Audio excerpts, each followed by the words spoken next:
Let's do this. The Cult of Hockey podcast by the faithful and for the faithful. I'm here tonight with Bruce McCurdy. Hey, Bruce. Hey, David. How are you doing tonight? I am doing well. Happy New Year, Bruce. We're just about done the 2010s. Whoever thought that would... I never imagined the 2010s even coming. So here they are, and they're gone. On to the 2020s. The Roaring 20s. The Roaring 20s. Got to be a better decade for Oilers fans than the one that just that finished. is a safe prediction, Bruce. Because I think that it is. Although, the Oilers won more playoff series in the 10s than some other Canadian teams, apparently. I didn't do the math, but that's what I heard. So, but Bruce... I heard the same thing, actually, now that you mention it. So, it was quite a roaring, thrilling, exciting game.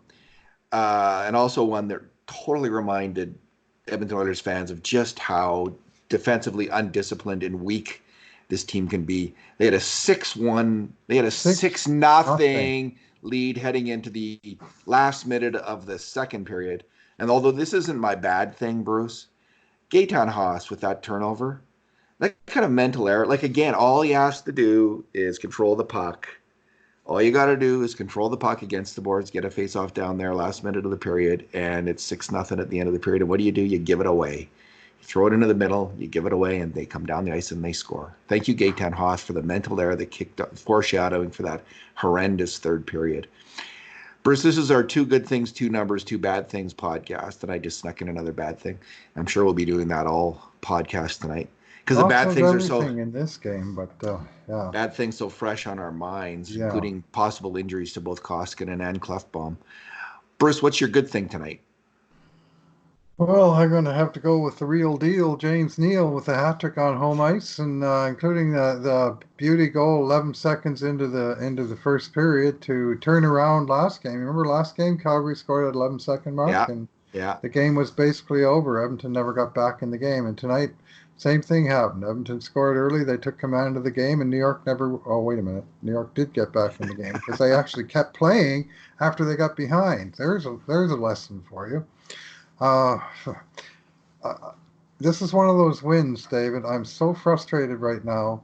It feels like a 10-bell disaster, and they won the game, but they won it in a style unbecoming of a winner. Do you know what 10 bells means?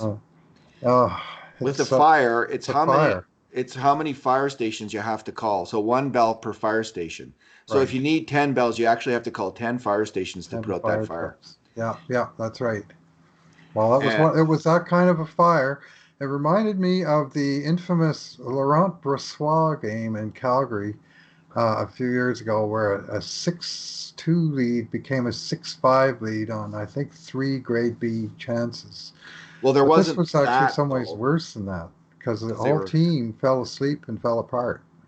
Koskinen was not really... I had him to blame on one goal. I'm getting ahead of myself. My good thing, James Neal. You started. You're just going off on bad things. Yeah, well, I mean, it's ancient. Like, it seems like a year ago that the Oilers scored all their goals, and then the last half of the game was just... It almost is a year ago. Wait a few more minutes.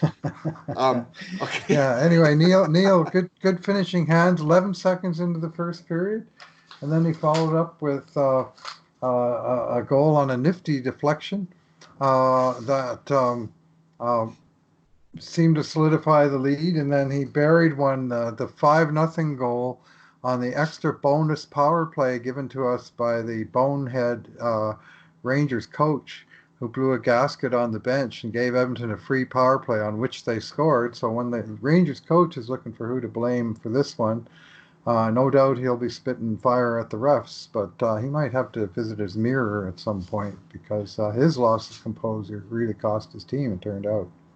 There's times when I really like Alex Chason's kind of determination on the power play. Mm-hmm. But overall, Bruce, I have to say, Neal's hands are still special. And I just think I just tend to think it's a mistake to go away from him. And I know they do now and then. They want to get Chason going. And, of course, they benched him tonight, They use them both when they're both in the lineup. Yeah, they shift them off halfway through the power play because they don't think either guy is good for the whole 2 minutes. That could be. I really like Neal. I mean, we saw it again. That third goal was a thing of beauty. He hasn't scored many goals like that this year. Most of them have been about like from 5 inches from the goal line, but he really fired that one. So that was a fantastic goal. I think he got an assist, didn't he, as well? Yes, he got 3 goals, Um, 1 assist for a big 4-point night, and this a this happened. turnaround for him. This happened, Bruce, just as some Flames fans were getting up the courage to say that the Flames had won the Lucic for Neal deal. I was starting to see that online, Flames fans kind of broaching that, looking at Neal's plus minus and putting that out there. But I can't say I ever bought that notion, having watched Neal and Lucic for the last 2 years. All right, my good thing. I thought Connor McDavid's two-way play was exemplary tonight. Um, they really needed. They really need. Bruce. It looks like they're committed. They're.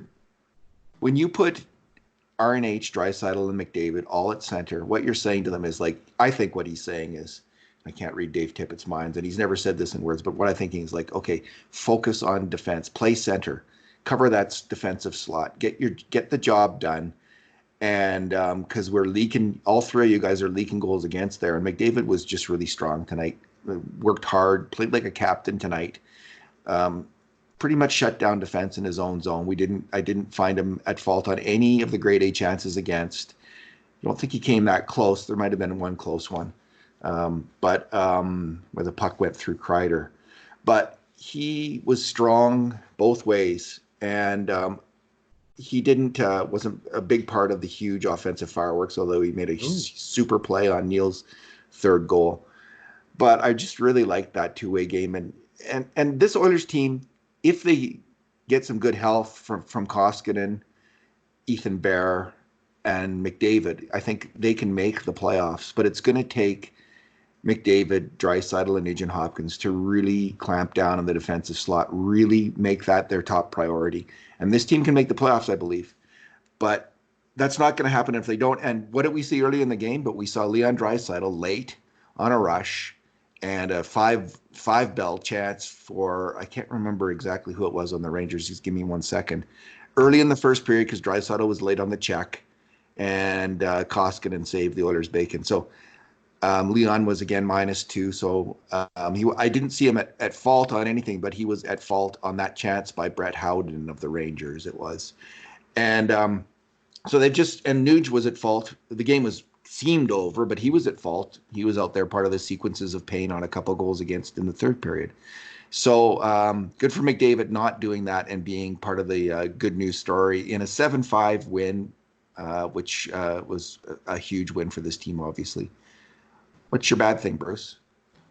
Well, I got to go with the general loss of composure and focus of the team. They had a meltdown. This happens a disturbing amount. How the last half minute of a period, no matter what the score is, plus or minus, and the last half minute of the period is an absolute fire drill in Edmonton's territory. And the first period ended like that, and then the second period ended with a goal with 25 seconds left, and then the third period was like, well, this game's in the bag, so let's not, let's start thinking about conserving our energy for the next win or something. I don't know. I mean, this is a team they're on a 0-game winning streak at this point. This game's not over, but they lost so many battles. They spent so much of the time in the third period in their own zone and generating nothing. I think the only scoring chance they had in the third period was the empty net goal. And, obviously Rangers were pushing at that point. But there was one play where the puck was literally 2 feet inside Edmonton's blue line, and 3 different players had a chance to chip it out, and none of them got it done. And it was like all of a sudden, anytime they focused in on some Oiler, it would be the deer in the headlights look. And this is not a confident team. I mean, man, if you can't take a 6-0 lead and nurse it to the finish line, then there's something seriously wrong. And tonight, and unfortunately, part of the problem was after they had plays where they couldn't clear their own zone, that's when the potentially 2 injuries happened. And if either one of these injuries is real, the team's in trouble. One of them was Mikko Koskinen making a save on a near in deflection by sweeping his leg through. And I said to my wife at the time, I said, he's hurt. He looks hurt to me. And he couldn't stop a beach ball after that. So that was a problem. And then, of course, Oscar, after another extended fire drill in Edmonton's territory, he blocks a shot in a sore spot, and off he goes. And I mean that's the price you pay sometimes when you play all the game in your own end, and there's pucks getting fired around there. Or, let's get this thing under control. Let's win some battles. Let's get it out to center. Let's shoot it in without icing it. Some of the basics. If Koskinen is hurt, I think part of the reason Mike Smith has been playing so poorly is he got hurt. I think. Yeah, I think he got dinged up in November, and that's when he's been playing poorly since then. So, Koskinen has been a good starting goal in the NHL. I think. I don't know what his save percentage is right now, but down from what it was. Won't help tonight. Although it was looking good for a while. They're shutout territory. Thank you, Gaytown Haas. Until things started to fall apart. And but he's absolutely, is there a more vital player in a way? Like there's just no one else you can throw out there. If McDavid gets hurt, you can put Draisaitl and Nugent Hopkins at 1-2 at center. If Klefbom gets hurt, if he's out, we'll have Nurse and we'll have Chris Russell, Caleb Jones, William Lagesson. There's a number of, and then the right side is also okay. They can kind of weather that a little bit. But Koskinen, there's just nobody. They'd have to make a trade right away, or they'd be done. So hoping he's okay. But Bruce, this collapse of the team, we got nothing to worry about, man. We got they finally figured it out. They got Kailer Yamamoto up from the AHL, and they had him out there in the last minute of the game, and he knew how to do it. He knew how to get it done like no other Oiler has got it done. And how many decades has it been since an Oiler scored an empty net goal? And here he came. The Messiah, I'll take that back, but the hockey Messiah scoring an empty net goal and saving his team.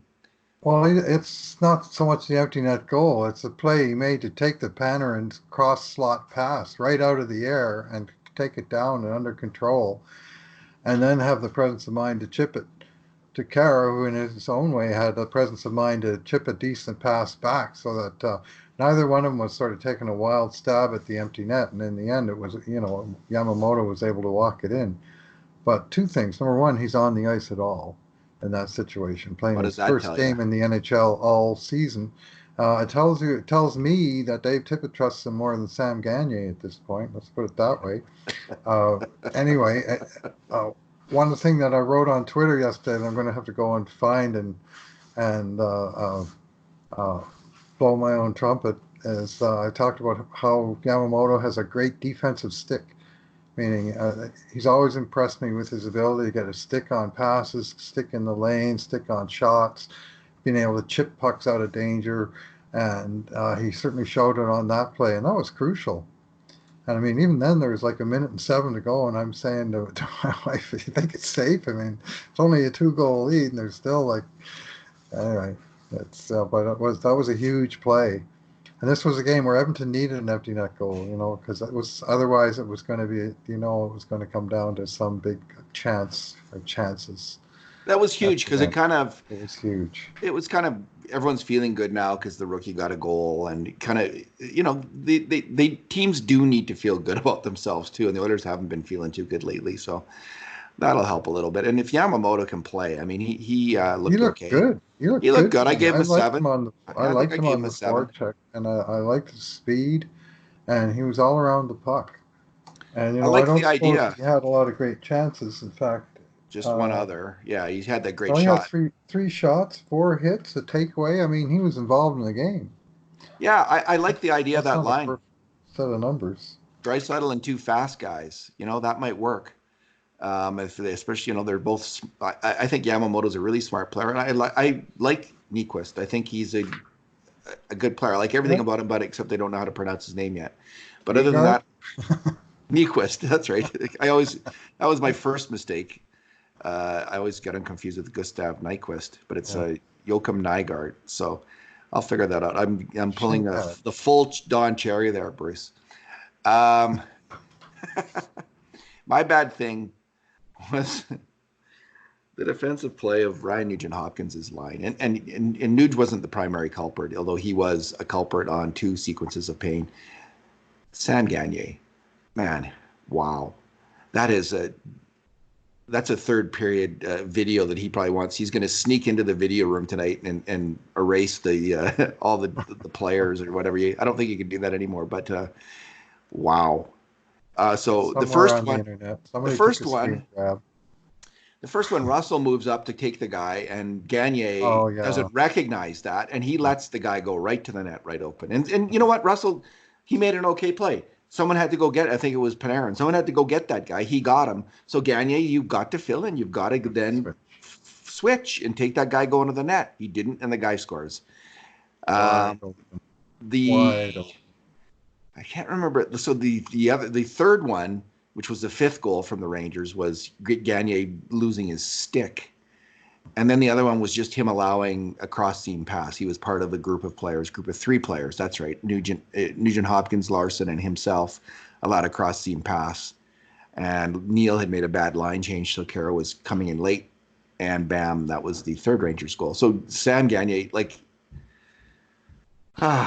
you could say that the last of the 3 mistakes was a bit of a tough luck play because of the stick thing, but three major mistakes on goals against from a winger in the third period. That is not acceptable.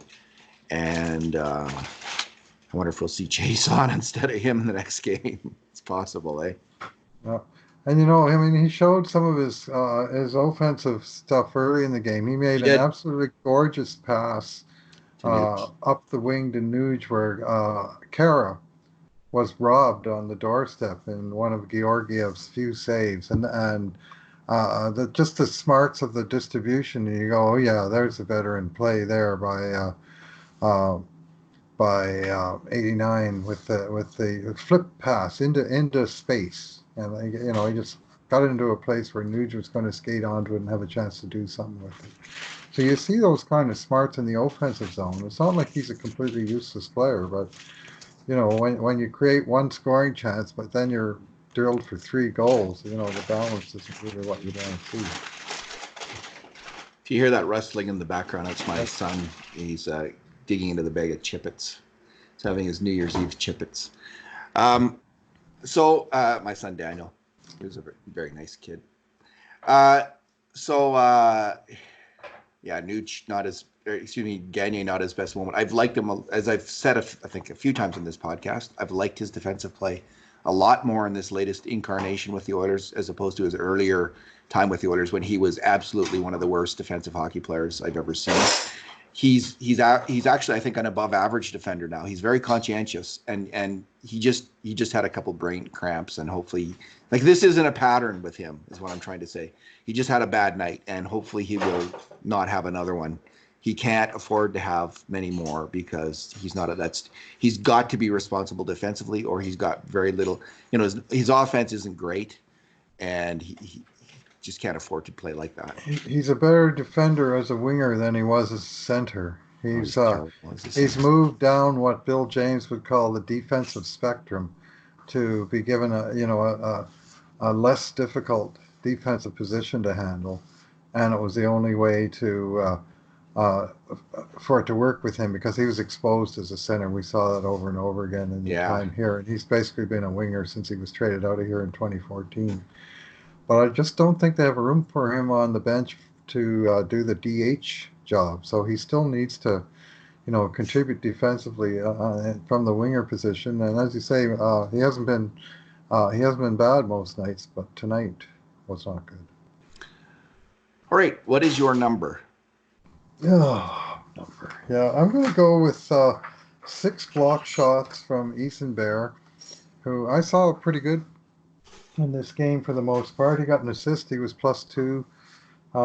He did have 4 giveaways, as did his partner Oscar Klefbom, where they had trouble controlling the puck for the Oilers. So I mean that's a bit of a black mark. But I thought he won a lot of races to pucks, and he was one of the more efficient battlers that the Oilers had. They lost too many battles in this game, but I didn't see him on the losing end of that many. And getting in the shooting lanes, I mean, the Oilers defenders among them had 19 block shots just for the defense. And yeah, so they stopped almost as many as Koskinen. Wow. So and Ethan Yeah. Bear was the leader in that department. He also led the team in even strength ice time and shifts. Like I mean, he's clearly a key player in Dave Tippett's scheme of things, and he's He, he's the Oilers defenseman they can least afford to lose because he's in that top right shot spot. I don't see anyone else being able to fill in. Like even Larson has been playing better, but he doesn't move the puck well enough, I don't think, to really carry that team. And Bear does. I really admire Ethan Bear's game, the way he's improved and the way he's playing. He's just such a crucial player for the Oilers, and I thought he had a good game again tonight, and good to see. Alrighty, Bruce, my number is 21-21. So after 42 games, the Oilers have clawed their way back to real 500. They have as many wins as they have losses. And that's the mark of a playoff team in the NHL. That's what you have to be. And last year at this time, as we've talked about, the Oilers lost touch with real 500. They at this point last year, after 42 games, they had 20 wins and 22 losses. So they were just in the process of falling apart. And this, if the Oilers had lost tonight somehow, would have been a signal that I think the same thing was going to happen. I don't think they're the same teams because we've talked about this. Koskinen is much better in net. And as long as he can still be much better in net, the defense is much deeper. So they can survive, I think, if they lose a player or two. And the penalty kill, the bottom six is better. They're faster and better at checking than the group last year. So there's a couple of really significant differences. So good. This is what I like to see. I remember as a fan of the Oilers in the glory days, I remember the first couple of years in the NHL, the Oilers couldn't get to 500, and then finally they clawed their way to 500, and it was such a significant moment. It is a significant moment for any team when you can get to real 500 and stay there. And that's got to be the goal for the Oilers this year. Get to real 500 and stay there. Just do whatever you can. Make that your focus. And so, hey, they got back to it. They're back there again. They don't have that cushion like they had in the first part of the year. They're going to have to earn a cushion. But, man, I just, that's what I'm just desperate to see as an Oilers fan is real 500 in 2020. Yeah, well, they're going to have to tighten up on the defensive end of the rink. They've had so many 5-goal against kind of games lately. I mean, tonight they actually did outscore their mistakes, but that's not something that's going to happen too often. But they are hanging around. 21 home games, 21 road games. They got 23 points at home, 23 points away. So what that means, of course, they're doing better on the road than they are at home because overall, home teams should win about 55% of their games. But they're they're in there at least. I've got to be convinced that they're here to stay, and I came out of tonight less convinced than I was before tonight. To tell the truth, I'm really kind of rattled by how that game went.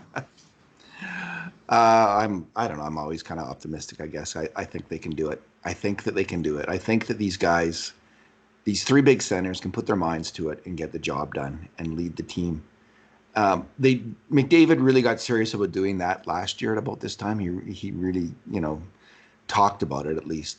Just his drive to win really became apparent. And I just think that he's going to will this team into the playoffs, Bruce, into real 500 this year. And tonight was an indication of that for me. So I think we're going to see more and more games like this from Connor McDavid. Not just fantastic attacking games, but strong two-way games. I hope. Okay. All right, Thursday against the Sabres. That's the next game? Yep, sure is. And Saturday morning, I think it's the morning, 11 a.m. against Boston. Yikes. On Saturday. It's either 11 our time or anyway, I think it's morning for us, Saturday. Okay. And then it's a long road trip, but there's no back-to-backs in it. So we'll just see how Mikko Koskinen's leg feels tomorrow morning. And I wonder if it's like, time to go with Smith anyway. well, he'll probably play one of the games. Yeah. But Koskinen played out of 14 games in December. Koskinen started 11 of them, so he's clearly been tabbed as the number one guy, at least while Smith gets either A, healthy, or B, his stuff together between the pipes. And I think it's a little bit of column A and a bit of column B. He got hurt on November 30th against the Canucks, and he hasn't played well since that.